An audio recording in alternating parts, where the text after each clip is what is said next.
Hello students, मैं doctor Chhaganlal Agrawal, contractual faculty, Jamshedpur women's college, department of commerce.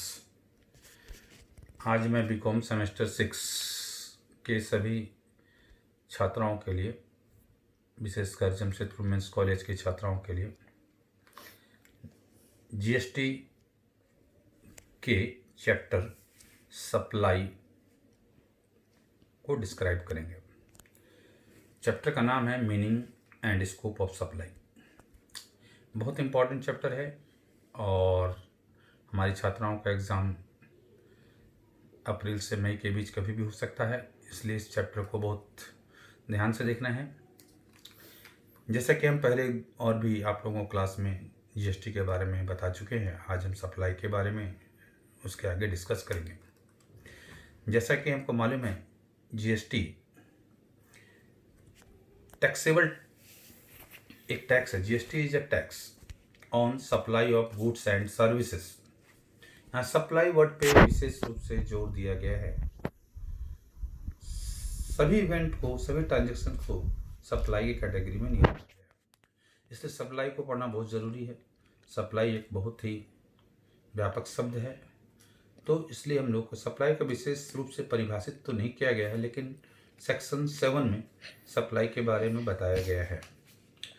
जैसा कि हमको मालूम है कि supply is the foundation stone of to levy GST on a transaction. It is a taxable event that result in a taxation tax consequence. जैसा हम लोग को मालूम है, अर्लियर टैक्स सिस्टम जो था, अर्लियर टैक्स सिस्टम पहले के जीएसटी से पहले मैन्युफैक्चरों को, जितने मैन्युफैक्चरर्स थे उनको एक्साइज ड्यूटी देनी पड़ती थी, जितने भी सेल करते थे उन लोगों को वैट देना पड़ता था, और जितने भी सर्विस प्रोवाइडर थे उनको सर्विस टैक्स देना पड़ता था। बट नाउअडेज इन सभी को रिजॉल्व कर दिया गया, जीएसटी लॉ लाया गया, जो कि पूरे देश में अब एक ही सिस्टम आ गया, GST. The GST laws has resolve such issue by bringing one comprehensive taxable event, supply. Supply को जीएसटी एक्ट के सेक्शन 7 में डिफाइन किया गया है। सेक्शन 7 में जीएसटी को सप्लाई किया गया। इसका स्कोप को सेक्शन 7 सबसेक्शन 1 के clause A B C D 4 clause में पूरे कंप्लीट स्कोप को समझाया गया। The term supply has been inclusively defined in this act. The supply is very wide term and section 7 subsection 1 has given an inclusive definition of supply. The expression supply includes, supply में section 7 subsection 1 में किस किस को include किया गया, अभी हमने आपको बताया। section 7 subsection 1 के क्लाउज ए, क्लाउज बी, क्लाउज सी और क्लाउज डी के बारे में हम लोग पढ़ेंगे। section 7 subsection 1 क्लाउज ए में बताया गया, all forms of supply of goods and services with consideration. Goods हो या सर्विसेज हो, किसी भी रूप में इसकी अगर सप्लाई होती है, साथ में कंसिडरेशन के साथ, तभी उसको सप्लाई माना जाता है। Section 7 subsection 1 clause B, import of services, सिर्फ सर्विस के लिए दिया गया है कि अगर हम विदेश से सर्विस को इंपोर्ट करते हैं तब उसका क्या इसमें प्रोविजन से बताएंगे हम लोग। Section 7 subsection 1 clause C, the activities specified in schedule 1 without consideration. Schedule 1 में कुछ ऐसे भी ट्रांजेक्शन्स के बारे में दिया गया है जो कि विदाउट कंसिडरेशन को सप्लाई की तरह ट्रीट करते हैं। उसी तरह section 7 subsection 1 clause D, the activities specified in schedule 2, कुछ शेड्यूल 2 में कुछ एक्टिविटीज़ के बारे में बताया गया है जिसे हम सप्लाई में ट्रीट करते हैं। सबसे पहले हम लोग पढ़ेंगे section 7 subsection 1 clause A, all forms of supply of goods and services with consideration. It includes, इसमें क्या क्या आते हैं? इसमें आते हैं sale, transfer, barter, exchange, license, rental, lease, and disposal. Made or agreed to be made for a consideration by a person in course of or furtherance of business. इससे क्या क्या पता चलता है? इससे पता चलता है कि कोई भी तरह का गुड्स और सर्विसेज का सेल हो या ट्रांसफ़र हो या बार्टर हो या एक्सचेंज हो या लाइसेंस हो या रेंटल हो या लीज हो और या डिस्पोजल, ये हो रहा है या agreed to be made with consideration, लेकिन कंसिडरेशन होना अनिवार्य है। By a person, taxable person के द्वारा होना चाहिए। इन कोर्स ऑफ और furtherance of business. Furtherance of business का मतलब क्या होता है? इन कोर्स ऑफ और फर्दरेंस ऑफ बिजनेस, हम जो बिजनेस कर रहे हैं इसमें परचेज और सेल कर रहे हैं, इसको इन कोर्स ऑफ बिजनेस कहते हैं। लेकिन फर्दरेंस का मतलब अगर हम बिजनेस को एक्सटेंड करते हैं, बिजनेस में कुछ और ऐड करते हैं और उसके दौरान भी अगर कोई सेल हो या transfer, barter, exchange, license, rental, lease और डिस्पोजल हो, तो उसको भी हम लोग इस सप्लाई के कैटेगरी में रखते हैं। यानी कि इसके सेक्शन 7 सबसेक्शन 1 को और आपका क्लॉज ए में जो बताया गया है उसमें 4 बातें हैं। सप्लाई गुड्स और सर्विस की होनी चाहिए। दूसरी, कंसिडरेशन ज़रूरी है। कंसिडरेशन का मतलब होता है उसके बदले में कुछ रिटर्न मिलता है, वो उसको कंसिडरेशन कहते हैं। और तीसरा, बाय अ पर्सन होना चाहिए। चौथा, इन कोर्स ऑफ और फर्दरेंस ऑफ बिजनेस होना चाहिए। The supply should be taxable supply ना, नॉट एग्जम्प्ट सप्लाई। इसमें सभी टैक्सेबल सप्लाईज को काउंट किया गया। अब आते हैं हम लोग सेक्शन 7 सबसेक्शन 1 और clause B, import of service के बारे में। Import of service for a consideration whether or not in course or furtherance of business shall be considered as supply.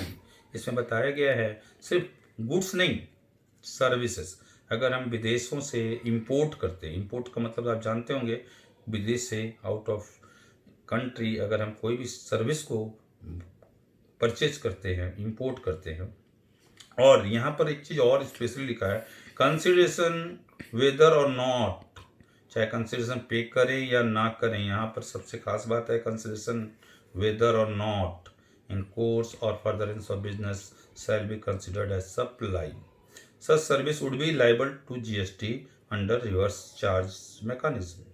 इसमें कुछ पॉइंट्स हम फोकस करना है। Such exemption applies only to service not goods. Concession is still a necessity, ये आपको इसमें ध्यान रखना होगा। सेक्शन 7 सबसेक्शन 1 कॉलम सी, अभी हम लोग ए के बारे में डिस्कस किए, बी के बारे में डिस्कस किए, क्लाउज सी के बारे में डिस्कस करेंगे। क्लाउज सी में कहा गया है activities to be treated as supply without consideration. देखिए अभी हम लोग देखे थे सप्लाई में कंसिडरेशन, अभी हम लोग सप्लाई की कैटेगरी में कुछ ऐसे भी एक्टिविटीज़ हैं जिसको विदाउट कंसिडरेशन भी सप्लाई की कैटेगरी में रखा गया है, जिसको शेड्यूल 1 में बांटा गया है, शेड्यूल 1 के लिस्ट में रखा गया है। शेड्यूल 1 में 4 पॉइंट हैं। पहला वन है, फर्स्ट पॉइंट है permanent transfer or disposal of business services, permanent transfer or disposal of business services. Second, goods or services between related or distinct person. तीसरा पॉइंट है supply of goods by principal to agent और vice versa. चौथा point है import of service from related person. चलिए हम first point को discuss करें, permanent transfer or disposal of business services. इसके लिए क्या प्रोविजंस है? Permanent transfer or disposal of business assets whether ITC has been availed on such assets. Input tax credit ITC has been availed. जिस अगर कोई भी हम बिजनेस एसेट्स को ट्रांसफ़र करते हैं परमानेंट या डिस्पोज करते हैं जिसका ITC अवेल कर चुके हैं, वैसे ट्रांसफ़र को भी हम लोग सप्लाई की कैटेगरी में रखते हैं। जैसे एग्जांपल में mister A purchase a laptop from business use on which he has taken ITC। Business use के लिए उसने लैपटॉप खरीदा और उसका इनपुट टैक्स क्रेडिट ले चुका है। After 2 years of purchase he transfers his laptop to his wife, और अपनी वाइफ को 2 साल बाद वो उसको ट्रांसफर करता है विदाउट कंसिडरेशन, वाइफ को कंसिडरेशन कुछ नहीं दिया जाता है. In such case he would be liable to pay GST because ITC has been availed by him when he purchased for it for business purpose. Business purpose के लिए चूंकि खरीदा गया था उसका ITC अवेल कर लिया गया था, सो दैट अभी वो ट्रांसफर विदाउट कंसिडरेशन कर रहा है, और ऐसे केस में ये ट्रांसफर को हम लोग सप्लाई के कैटेगरी में रखेंगे. Second point, goods or services between related or distinct person. Related person और डिस्टिंक्ट पर्सन. रिलेटेड पर्सन के बारे में अलग से डेफिनेशन दी गई है, बताई गई है. रिलेटेड पर्सन का मतलब ही होता है कि अगर हम किसी बिजनेस के डायरेक्टर्स हैं, उसी बिजनेस में हम कुछ ट्रांसफ़र का एक दूसरे बिजनेस हमको ट्रांसफ़र करते हैं, हम उसको ट्रांसफ़र करते हैं, या फैमिली में कुछ लोग हैं आपस में जो रिलेटेड हैं, संबंधित हैं. डिस्टिंक्ट पर्सन का मतलब होता है कि अगर हमारा एक स्टेट में बिजनेस चलता है, हमारा ही एक बिजनेस दूसरे स्टेट में भी चलता है, तो हमको डिस्टिंक्ट पर्सन के रूप में रिकॉग्नाइज किया जाता है. इसके लिए क्या प्रोविजंस थे? इसके लिए प्रोविजंस है कि supply of goods or services or both between related persons or between distinct persons when made in the course or furtherance of business it will be treated as supply. कहने का मतलब है अगर हम गुड्स और service या दोनों को अगर रिलेटेड पर्सन आपस में ट्रांसफ़र करता है या डिस्टिंक्ट पर्सन के रूप में आपस में लेन देन होता है, तो इन द कोर्स ऑफ बिजनेस और फर्दरेंस ऑफ बिजनेस, तो इस ट्रांसफ़र को हम लोग सप्लाई के कैटेगरी में रखते हैं. जैसे रिलायंस जियो एंड रिलायंस पावर दोनों रिलेटेड पर्सन हैं, दोनों रिलेटेड पर्सन हैं. If Reliance Jio transfer some goods without consideration to Reliance Power, then it is treated as supply of goods between related person. अगर मान लीजिए एक ही ब्रांच है, एक हेड ऑफिस है, उसका दूसरा ब्रांच दूसरे स्टेट में या सेम स्टेट में है, तो ये डिस्टिंक्ट पर्सन का उदाहरण हुआ. मान लीजिए कोई हेड ऑफिस है दिल्ली में, वो ट्रांसफ़र करती है गुड्स को अपने ब्रांच पंजाब में विदाउट कंसिडरेशन ट्रांसफ़र करती है, तो इसको डिस्टिंक्ट पर्सन के रूप में माना जाएगा, और ये भी विदाउट कंसिडरेशन में सप्लाई की कैटेगरी में आएगा. इस पर भी GST लिवाइज होगा. थर्ड है supply of goods by principal to agent और वाइस वर्सा. इसके लिए क्या कहता है, प्रिंसिपल और एजेंट के बीच में जो रिलेशंस है, उस अगर कोई प्रिंसिपल यानी कि कोई भी प्रधान अपने एजेंट को कुछ सामान भेजता है, विदाउट कंसिडरेशन भेजता है, तो उसके लिए क्या प्रोविजंस है. If supply of goods by a principal to his agent where the agent undertake to supply such goods on the behalf of principal. अगर एजेंट प्रिंसिपल कुछ सामान एजेंट को भेजता है और एजेंट उसको प्रिंसिपल के बिहाफ में लेकर के बेचने का काम करता है, और बिना कंसिडरेशन का प्रिंसिपल अगर एजेंट को सामान भेजा है, तो भी इसे सप्लाई की कैटेगरी में रखेंगे. और by an agent to his principal when the agent undertake to receive such goods on behalf of the principal. अगर कोई एजेंट प्रिंसिपल के बिहाफ में कुछ सामान खरीदता है, खरीदने के बाद वो अपने प्रिंसिपल को एजेंट भेज देता है, बिना कंसिडरेशन के भेज देता है, तो भी यह जो है सप्लाई की कैटेगरी में आएगा. जैसे एग्जांपल, एक प्रिंसिपल एक्स है, कोई मान लीजिए प्रिंसिपल, इसका नाम XYZ लिमिटेड है, वो एंगेज्ड ऑन एजेंट ABC, उसका agent ABC to sell goods on its behalf, उसको एजेंट उसके बिहाफ में सामान सेल करता है. For this purpose XYZ limited यानी principal supplied goods to him his agent without consideration, अपने एजेंट को माल बेचने के लिए भेज देता है, then it is to be treated as supply. Second example, if agent purchase goods on the behalf of his principal and send it to his principal without consideration, then it is also treated as supply. Fourth point है import of service from related person. Import of service from related person. Import of service इंपोर्ट करना है और related person से without consideration, कोई consideration pay नहीं करना है, तो भी उसको सप्लाई माना जाता है. प्रोविजन उसका ये है, import of service by a taxable person from a related person or any other of his establishment outside India in the course or furtherance of business is treated as supply without consideration.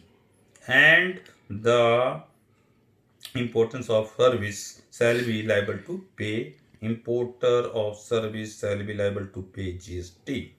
जैसे example में बता सकते हैं कि मान लीजिए mister A का भाई मिस्टर बी USA में रहता है, और मिस्टर ए अगर अपने भाई से कुछ कंसल्टेंसी सर्विस लेता है और विदाउट कंसिडरेशन लेता है, लेकिन अपने बिजनेस के लेता है इन द कोर्स ऑफ बिजनेस और फर्दरेंस ऑफ बिजनेस, तो इसको हम लोग विदाउट कंसिडरेशन भी अगर सर्विस ले रहा है तो उसको हम लोग सप्लाई की कैटेगरी में रखेंगे और उस पर GST लगेगा, क्योंकि द इम्पोर्ट ऑफ सर्विस है और रिलेटेड पर्सन। अब आइए सेक्शन 7 सब सेक्शन 1 के हम लोग अभी पढ़ चुके हैं हम लोग clause A, clause B, clause C and clause D। Fourth है D एंड लास्ट क्लाउज है। इसमें कहा गया है शेड्यूल 2 के बारे में कुछ एक्टिविटीज़ ऐसी भी हैं जिसको कि हम लोग सप्लाई की कैटेगरी में रखते हैं, उसको शेड्यूल T2 में रखा गया है, section 7 sub section 1 and clause D। क्या क्या है उसमें? सबसे पहला transfer of goods with or without title. Number 2 renting, leasing etcetera of land and building. Third है ट्रीटमेंट और प्रोसेस। फोर्थ है transfer of business assets. Fifth है transfer of different types of services. Sixth है specified composite supply. Seventh है supply of goods by any unincorporated association or body of persons. कुल मिलाकर के हमने आज आपको बताया meaning of supply and scope of supply. बहुत इंपॉर्टेंट क्वेश्चन है ये आपके लिए एग्जाम में। क्वेश्चन इस तरह आता है, explain the meaning and scope of supply in brief.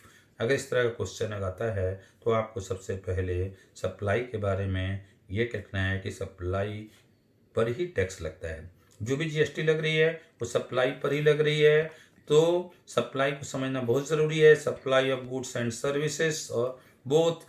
तो इसलिए हमने पहला लाइन ही आपको बताया था, supply is the foundation stone of levies GST on a transaction. इसको टैक्सेबल इवेंट मानते हैं हम लोग। तो सप्लाई क्या है? सप्लाई को सेक्शन 7 में समझाया गया है। सेक्शन 7 के सब सेक्शन 1 के clause A, B, C, D में सारी बातों को, उसके स्कोप को डिफाइन किया गया है, एक्सप्लेन किया गया है, जिसको कि हम आपको बताएं। Thank you. आपसे आशा है कि आप इस क्वेश्चन को पढ़ करके, इसे समझ करके एग्ज़ाम में अच्छे से लिख पाएंगे। Thank you.